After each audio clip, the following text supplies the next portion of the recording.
I am so excited for you to hear this conversation today with Nadia Bennett, who is the founder of When Brown Girls Lead, an education consulting firm that leads the way for schools to become anti-racist learning environments through culturally relevant leadership development and mentorship. For more than 15 years, Nadia served in education as teacher, principal, and executive director of K-12 schools. During that time, ELA test scores doubled, student attendance increased, and teacher retention rates spiked. After years of successfully turning schools around, yielding notable results, and creating anti-racist school environments, Nadia now leads her team at When Brown Girls Lead to make sure all students receive the equitable education they deserve. Get excited for this conversation with Nadia Bennett. Here we go. I'm educational justice coach Lindsay Lyons, and here on the Time for Teachership podcast, we learn how to inspire educational innovation for racial and gender justice, design curricula grounded in student voice, and build capacity for shared leadership. I'm a former teacher leader turned instructional coach. I'm striving to live a life full of learning, running, baking, traveling, and parenting because we can be rockstar educators and be full human beings. If you're a principal, assistant superintendent, curriculum director, instructional coach, or teacher who enjoys nerding out about co-creating curriculum with students, I made this show for you. Here we go. Nadia, welcome to the Time for Teachership podcast. Oh, thank you. Thank you for having me. I'm really excited for our conversation today. And I just wanted to know if there's anything that you want listeners to know as we kick off the conversation that they should kind of keep in mind as we're chatting today. That's a great question. I would say I would like listeners to know that I am a school turnaround strategist. I work with K-12 schools to develop leaders, foster a culture of inclusion, equitable achievement, and create anti-racist school environments. I do this through professional development, anti-racism training. And the core is, I believe that when more Black and Brown educators are given the opportunity to lead, students and school communities evolve, and we're able to influence the next generation in the best way possible. Oh, that's amazing. And I think actually segues perfectly into my next question, which is about freedom dreaming, right? And like, what is that dream? I love Dr. Bettina Love, how she talks about dreams grounded in the critique of injustice specifically. I think that's such a cool foundation for what our dreams are. And so I'm wondering what that big dream is for you in schools. That dream for me is that the curriculum that is used in schools would lead students to this truth that the mind is a weapon, and reading is one of the best ways to sharpen that weapon. And that weapon needs to be sharpened for battles, right? Battles against racism, against poverty, and all other forms of oppression. If curriculum could somehow help young people lead with that truth and that understanding of their identity and align with that, I think that would be the best curriculum that there is to offer all children. I love that. And I love the emphasis on all children, right, too, because I think sometimes people are like, oh, this is just curriculum for certain students or, Black or brown students. It's like, no, this benefits every student, right? When we center Black and brown leaders, when we center curriculum that helps people sharpen their minds and combat racism, like that helps every person. So I appreciate that grounding. Exactly. And it helps every person in a way of, it fosters in a future world of true equity and equality, right? And that if we consider that up until probably the last 5 to 10 years, all curriculum has been written from the lens of the white American, right? History is told through the lens of the white American. So Black and brown children have been educated and socialized in an environment where the white American is lifted up and their history is told and is understood, et cetera, which perpetuates white supremacy and Black inferiority. If we had a curriculum that showed the true history of everyone, right? And they saw that the history of Black people doesn't start with slavery and it doesn't start with the civil rights movement, but understand that we have such a rich history as well. Again, it creates, and we're beginning to socialize individuals for equity and equality, that one's not greater than the other, but we have an understanding that we all have a deep, rich, and important history. Beautifully said. Thank you so much for elaborating on that. And Sure. I think there's so many components to doing that well. Like there's so many pieces, right? And so I usually think of the 4 like mindset, so like the mindset of teachers, but also the mindset of like maybe families or students, or there's a lot of mindset stuff, right? And then there's also the pedagogy, like how do we interact and teach students, as well as like structures like assessment, but also the content we teach, right? Like you're talking specifically about history content and the example you just shared. So I think there's so many of those pieces that people sometimes are juggling or figuring out like how to fit that together. So I'm wondering what advice you would give or what you've kind of seen around like what's important. Is there like an order? Are there like specific things to consider with some of these? You touched on a really important one, mindset. So we have to embrace unlearning the lies that we've been told. As I mentioned earlier, this idea of white superiority and Black inferiority, we have been socialized, taught, educated, reinforced through media, et cetera. We see that all the time. It is literally in our subconscious minds, right? And I'm speaking, when I say we, I mean anyone that's born and raised in America, right? You see, this is what we are taught, right? So we have to understand that in order for us to reach that next stage, we as the adults have to go through a process of unlearning. And that unlearning requires true self-reflection, understanding of self, right? It requires individuals, I always say, like taking up their mantle and saying, I'm going to start with me. I'm going to read the books. I'm going to listen to the podcast. I'm going to have the difficult conversations to understand how I have been mistaught and how I need to change things. And that's for everyone, right? Everybody has to, if you are educating children, you have to understand that everybody comes into a space with their own biases. And it is your responsibility to not have those biases play out when you're working with young people who are put in front of you to be educated and you are like bleeding all over them because you haven't done your work. Shift, unlearn, learn the truth, make a decision to move forward in a space of anti-racism, equity, equality, et cetera, diversity, inclusion, all the words, right? Make that decision and then do the work. But it really does start with an individual mindset. I always say that anti-racist schools begin with anti-racist adults. The adults have to do the work because the adults are making the decisions. The adults are setting the policies and creating the systems and structures. If they do their work, then that will then shift the systems, it will shift the policies, and shift the decision making. That is brilliant. And it makes me think about like a student voice. Also, my background is in student voice and co-creating policy with students. And so it actually makes me think of like part of their work is like, how do we like engage in partnership with students as well? Like, of course, the leaders have to do their work first. And then part of that is like, okay, well, now don't think you know it all and then make decisions and kind of go forward, right? Right, exactly. I agree. You should definitely talk to the students and understand what their perspective is, how they feel about being in your building. Do they feel that they're experiencing, microaggressions? Do they feel that there is some, kind of, because, people can feel negative energy. And I don't think that we trust children enough, right? They may not know, they may not have as much life experience as us, but we're all born with intuition. We're all born with a certain level of insight, and we should trust them enough to understand and want to be invested in what their experience is.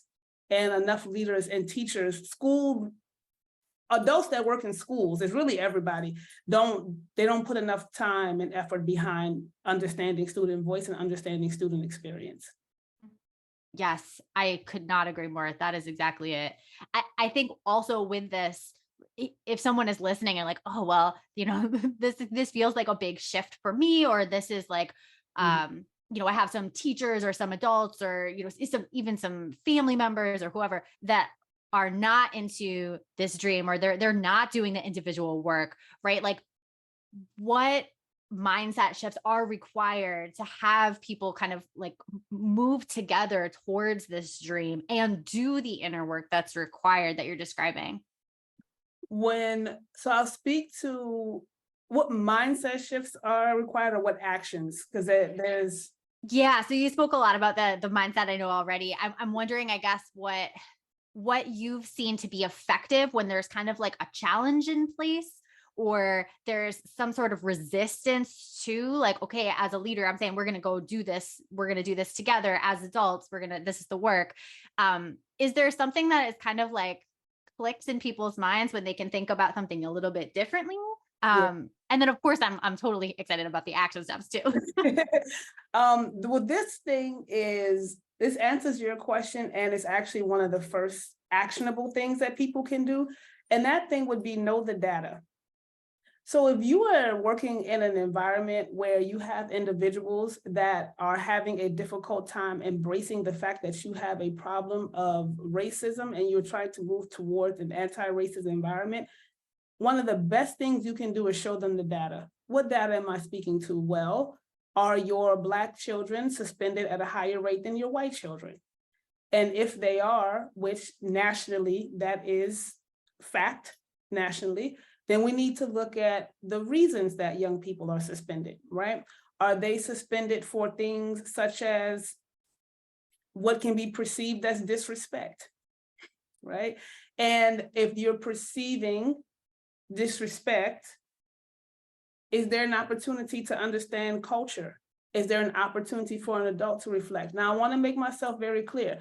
I'm not talking about like outright disrespectful things such as a child using profanity towards an adult. Like that's not, I am not saying in any way that expectations should be lowered for Black children. But what I have found in my work, and even when I was a principal and executive director, is that it's very rare that it would be like an outright disrespect. It would be something that someone is perceiving as disrespect, and they're perceiving it that way because, again, they came into this environment with their own biases. And so they're assuming that when this Black child says something or does something, that's disrespect versus a white child doing the exact same thing, right? And not being taken that way. I'll put it to you, like I'll tell you a quick story about a school that I was working with recently, and their Black children were suspended 7 times more than their white children. 7 times. And their leaders knew that there was a higher level of suspension, but they had not looked at the data to know that it was actually 7 times more. So when I pulled that data and I supported them in looking at that data, 2 of the leaders immediately said, I cannot believe this. That I can name several, this was middle school, I can name several white middle school age girls right now that have the worst attitudes, right? And it was kind of like a lighthearted kind of thing. She has the absolute worst attitude, understanding at that time a lot of hormones are changing, middle school is tough, we all get that. How are they not being written up? Yet the children that are being written, it was mind-boggling to them. And so it was a great point of reflection and an opportunity to pivot for those leaders where you can see very clearly that you are interacting with these children every day. I'm not, and you can see very clearly that we have a problem, right? And so I all of that to answer the first part of that question around, if you have individuals that will not accept the truth, start with the data, right?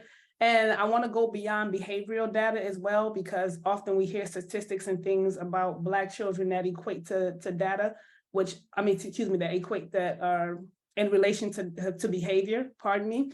And I want to kind of take us outside of that box because sometimes we can get stuck there and we forget that Black children need an academically rigorous environment. So I want to take it to the academics. I've also been in environments where there are a much larger percentage of white and Asian students in AP classes and honors classes than there are Black children. Now, one could say, oh, well, AP honors is based on test scores, is based on grades. What a lot of people don't know is also based on teacher recommendation. I was a high school principal, and I've worked in a lot of high schools, and I've seen it myself. Teacher recommendation is typically, and let me tell you why teacher recommendation is typically taken into consideration, because you can have a child that's incredibly bright naturally, but they can also be kind of lazy, right? And teachers know that. So teachers will say, oh, well, yes, this child gets straight A's and they score high on this exam. However, I have to push them constantly to do the work. They don't have the drive, the motivation. I don't think they would be successful in the AP class. So that's why teacher recommendation is important for leaders to be able to understand those qualitative things about young people. So when you think about the fact that teacher recommendation is considered, and yet every year after year, your AP and honors class are packed with white and Asian students, could it be that some biases play now? Is someone even taking into consideration that there are Black children that are just as brilliant, but not given the opportunity because we come into the classroom with the belief that Black and brown children cannot excel academically like their white and Asian peers? So that's why the data is so important. It's the very first action. It helps with the mindset, but then it's also the very first action that I take with schools when I'm in schools, because I need to know what I'm working with, but more importantly, you need to know what you're working with. And you need to know the truth about what's happening in your school district or your individual school.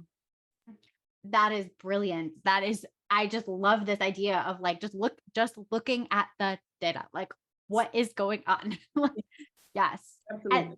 And then from there, you have like, I think you have a 3-letter acronym, I believe, to like, that was kind of, I think, part of the first one. Do you want to walk us through like what's after knowing the data or looking at the data? Well, it's not an acronym. However, I like that idea. I'm going to try to come up with one after this, after this show. But that's the first step. The next step is, if there are disparities, which there often are, assessing why the disparities exist.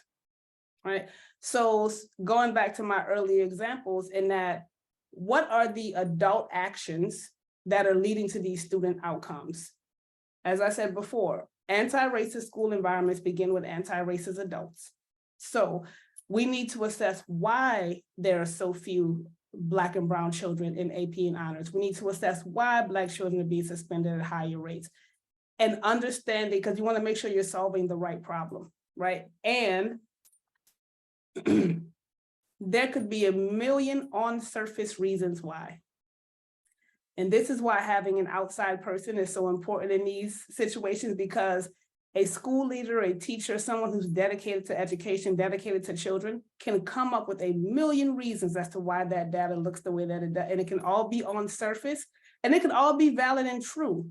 But if we really drill down, we'll know that that's not really the foundational issue that we're experiencing here. Which then leads me to my third point, which is adults have to take responsibility, period. We all have biases. It's like, it is impossible to not have them. And we have to take responsibility for the fact that we have them, and the young people that are put before us do not deserve to experience them when they come in front of us every day. If the adults can't take responsibility for the fact that there is a problem, we have data that says there's a problem. We've discussed why this problem exists. Now we have to have the courage to name this and work towards changing it. So naming that, let's think about this from a leader perspective, that might look like a leader, principal, assistant principal, superintendent, whichever, standing in front of the individuals they lead and saying, everyone, we have a problem. And depending upon where the person is in their leadership, how long they've been at the school, it may be, we have a problem and I take responsibility for that problem, right? And they want to take responsibility for the problem, not because they did every write-up or because they were involved in every, selection of who goes to AP honors, but because it is your responsibility as a leader to keep an eye on the data. It is your responsibility as a leader to look at the hard stuff.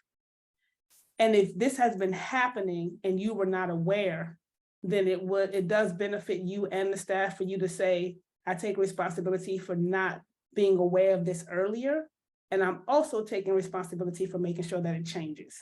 Yes. There's so much about this that I love. So I love this idea of taking responsibility. And what it reminds me of is, I love the framework of like adaptive leadership. And there's a quote from some adaptive leader scholars that are talking about the underlying thing, like the root usually is like a value, belief, or loyalty that underlies it. And I've always been trying to share that quote and try to ground the root cause analysis or whatever in that. It's like, we're not, it's like surface level unless we get to that point. Like we have as adults this underlying kind of like belief or loyalty to something that needs to be unearthed and unlearned. And I Yeah. just feel like that adults take responsibility. That is perfect, right?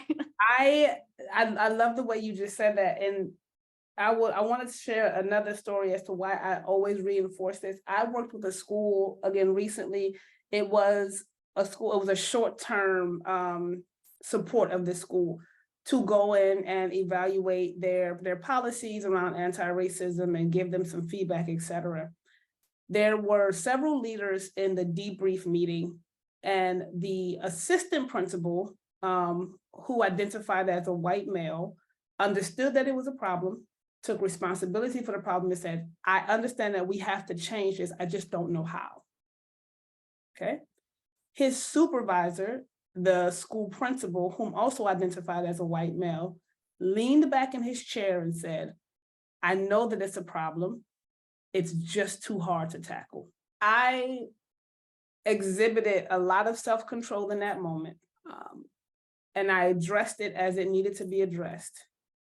And what needed to be communicated to this person is that you are a principal of a high school. Your job is hard. You come to work every single day to do hard things. We just had a conversation about your classrooms not having rigorous enough instruction, and you were all for that conversation. That's hard as well.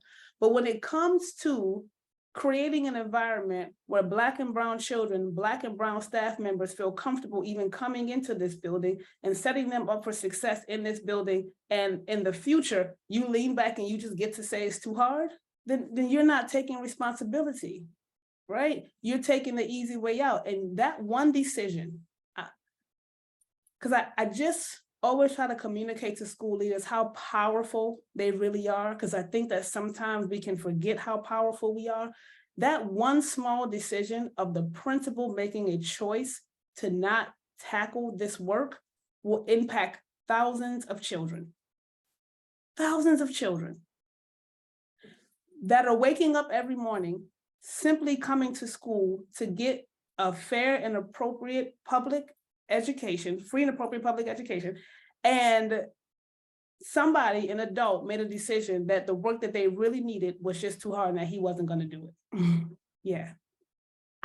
Oh my gosh, I cannot even believe that, like, what that would have taken restraint wise to not Exactly. And I'm even restraining myself now, but right. there's definitely some words I wanted to say to him, but yeah. Right. And I think what people often think of is it's usually a distinguisher. People are like, oh, we want to be safe. We want to be safe. And like safe versus comfort is like a huge thing. I also think hard versus comfort is the difference there, right? Like you just want to be comfortable, sir. Like, Yes. And you want to be comfortable because it doesn't directly impact him. Let's be honest. It's not going to directly impact him or his children. hey, it's Lindsay here to tell you about today's episode freebie. So Nadia and I talk a lot about root cause analysis and strategic planning and getting into those deep conversations. So I'm sharing with you my root cause analysis worksheet, which includes my data analysis worksheet as well, in today's show notes. So go to the blog, lindsaybethlyons.com/blog/135 to grab it. Now back to this amazing conversation with Nadia. Because he identifies as a white male. So he's fine. He can go home at night. He doesn't have to worry about his child being killed unarmed just because they're getting gas at a gas station, or like whatever the scenario is this year, right? He doesn't have to worry about his child being funneled into the school to prison pipeline. He doesn't have to worry about his child being passed along when they should be supported more academically, or his child walking into a classroom and people having low expectations for him. That's not his concern. So he gets to lean back. And so that's why I think, but that's why I often use the word anti-racist, because I'm not sure, those who are not familiar with Kendi's book, he says in there, it's not enough to not be racist. One must be anti-racist. And anti-racism looks like taking actions against racist policies, taking action against racist ideas and expressions, etc. So that same man will look at me and say, well, I don't mistreat Black people intentionally. I don't use the N-word. I don't do A, B, and C. So that means that I'm not racist. No, sir. No, sir. That's not enough. And it's really not enough because of the work that you do and what you owe these children, because you decide to take this job. You wanted to do this work. So you owe them, you give them the education that they deserve. But I'll stop now. I'm sorry. I'll stop now.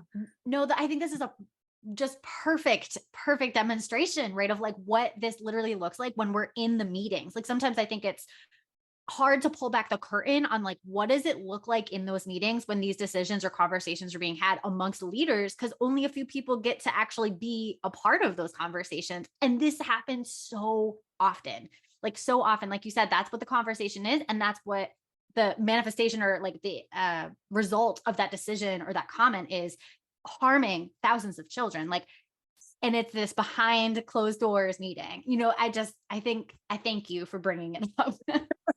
You're welcome. You're welcome. I'm also wondering, and I don't know if this is too, I don't want to like do too many like case studies of this, but I'm wondering of like, okay, cool. So I'm wondering if there is another example you could share of like, let's say, so you were saying, why the disparities exist. You could say like a range of reasons, but I think thinking about the adult piece or the adults taking responsibility, I'm wondering if there is like something early on where in a conversation you've had with a school or a district or something where they've said, oh, this is the reason, but it's really one of those surface reasons that you talked about. And later on realizing, or maybe you realizing from your coach lens, like there's actually something that's much deeper there that was missed on the initial pass through. Could you give us an example of what the surface versus the real might be? Sure. Let me think about that for a moment.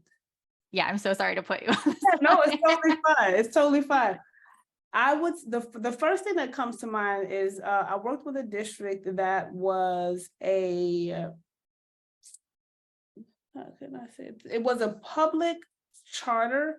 However, it was a very small charter, and it was difficult to get into due to the fact that they could only take so many young people, in the school year, and it was a highly sought after charter. Now, the credit that I would give these leaders is that what the leader there, she did an exceptional job of creating a very diverse environment.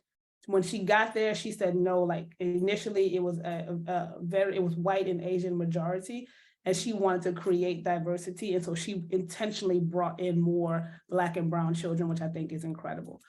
And so, as we were talking through the behavior numbers, because Black children were being suspended at a higher rate, I heard the leaders keep saying something to the effect of, "Oh well, this young person came from a public school and they're getting used to the culture here because they didn't, this particular school did positive behavior support."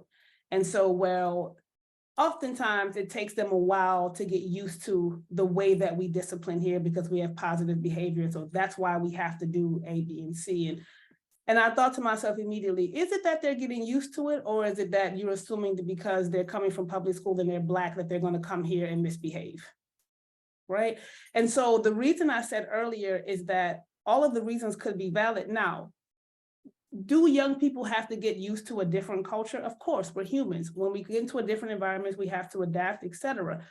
However, if no one's there to ask why and push them to a deeper understanding, really, there's a mindset, but there's a belief here, as you said so pointedly earlier, there's a belief here, and that belief is playing out in how you are accepting these young people and how you are educating them, and you're leaving it at this surface level of, well, they just got here. Well, you can't tell me that every Black student that comes from public school is misbehaving. Like, you can't, it's not, the odds are very slim. And so we have to look at, what do the adults believe about the child before the child even comes into the building?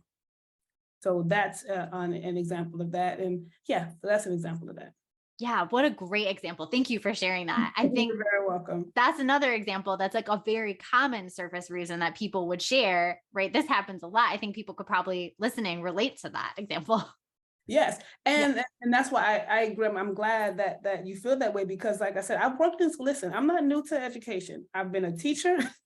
I was a teacher. I've been an assistant principal, a principal, and executive director, and I was a turnaround leader. So I understand all of the reasons and the context, et cetera, et cetera. But we have to know that we live in a world that automatically views Black children from a deficit mindset. The deficits of that child are going to be discussed and on paper and in people's minds before the child even enters the classroom, to the point that when a Black child comes into a classroom and they are academically strong, right? When they can surpass their peers, we're shocked. Why are we shocked? Those are other little signs that we should be looking for, right? Because if you have the same expectation for the Black child that you have for the white child, are you shocked when a white child does well academically? Probably not, because what? You expect them to do well academically, and you don't expect that of the Black child, and that's where those things begin to play out. Thank you for saying that. That is absolutely resonating with me. I wanted to say before we go into a couple closing questions, is there anything else that I wanted to ask, I guess is what I meant. I wanted to ask, is there anything else that you wanted to share with us before we kind of move to our wrap-up questions?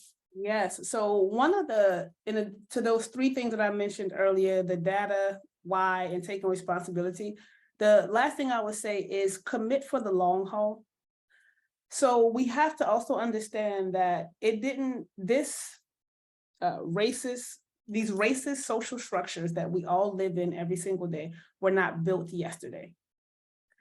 The belief of the inferiority of a Black person was not etched into our minds yesterday. We were born into this, right? We have grandparents and great grandparents that, because of when they were born, they believed these things and they passed it down. Our textbooks pass it down, et cetera. It's going to take time, right? And so when I say commit for the long haul, it's wise to settle into the discomfort and create a 1, 2, 3, 4, 5-year plan to say, this is how over time we're going to shift mindsets. We're going to shift policy. So shifting mindsets could be identifying, let's say, this is random, but identify, let's say, an 8-part anti-racism series for professional development that everybody that comes into your school environment as a teacher, leader, et cetera, everybody gets that training. So they understand when they come here, oh, I know where I'm working, right? They're serious about that work, right? And so, but even building something like that, even that takes time. So settle in and commit for the long haul, because these systems weren't created overnight and they're not going to be changed overnight. I love the idea of doing like an 8-part PD for everyone who comes in. That's brilliant. That is so good. Yeah. Thank you. Thank you. And I am just so excited to see, like, I'm sure that people are going to be like reaching out to you after this to be like, can you help me with that? And I would love to. That is awesome. And so while we're thinking about all of the things that we have talked about today, we've talked about a lot of different things that people might do. And I love this idea of settling in for the long haul. The kind of short term, like getting started or like momentum builder, what's like the first thing that someone could do when they stop listening to the episode? What would you say that would be? Like, what's the very first thing? I would say there's an individual thing and then there's a group thing. The individual thing is to start your own work. Find the book, find the podcast, be honest with yourself, journal about it, reflect on where you are as an individual, on your understanding of race, period. Because if you're going to be leading this charge, it's going to trickle down from you. So the first thing is you want to do your own work. And at the same time, if you're the leader of a school or even the teacher of the school, start looking at your data. So the data examples that I gave you earlier were really for leaders, but teachers can look at their data too and say, hey, like, are my Black children failing my class at a higher rate? They have data they can review too. So individually start your work. As a group for the larger impact, start looking at your data, reflecting on your data, and looking at what you can do differently beginning the very next day. Excellent suggestions. And this question is just purely for fun. I feel like everyone who comes on is just constantly obsessed with learning and growing and doing their own thing. So anything you've been learning about lately? And this does not have to relate to the work that you do, but it can if you want. Um, that's a great question. I'm going to be very transparent. I have been learning that this work, even for myself, is to also be done over the long haul. And I have to be patient with individuals that are just starting to engage with the work or have not engaged with the work. And I'm learning that because I truly have been fortunate as a school leader, both principal as well as executive director. And it may be the places where I worked, it may just be because of who I am, I don't know, where I always worked alongside or supervised individuals that didn't shun away from this work. Always, and they were always in various places along their learning.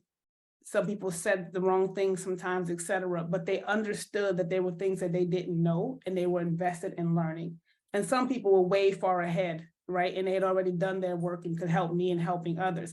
I recognize now that I'm in a consulting role and I'm working with schools nationally, that was actually, I was really fortunate to have that. And I got a little bit spoiled.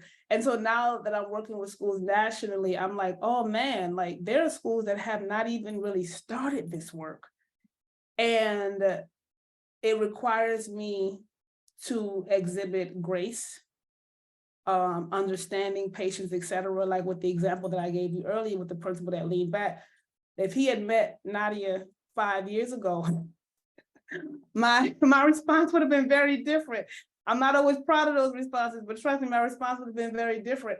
But now I can lean back and say, you know what, he's just not there. He's just not there yet. And what can I do maybe through this assistant principal, right, that is there, and maybe support him in managing up. So I'm learning to have grace and in my support of schools and understand that every school leader is in a different place.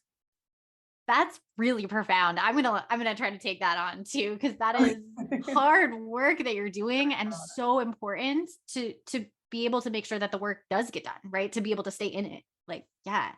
Thank you for sharing that. And I'm sure, as I said, people are going to want to reach out to you and work with you. So where can people find you online? Absolutely. So they can sign up. Well, they can find me at Nadia Bennett /podcast, where they can sign up for resources, either school leader resources or resources about anti-racism.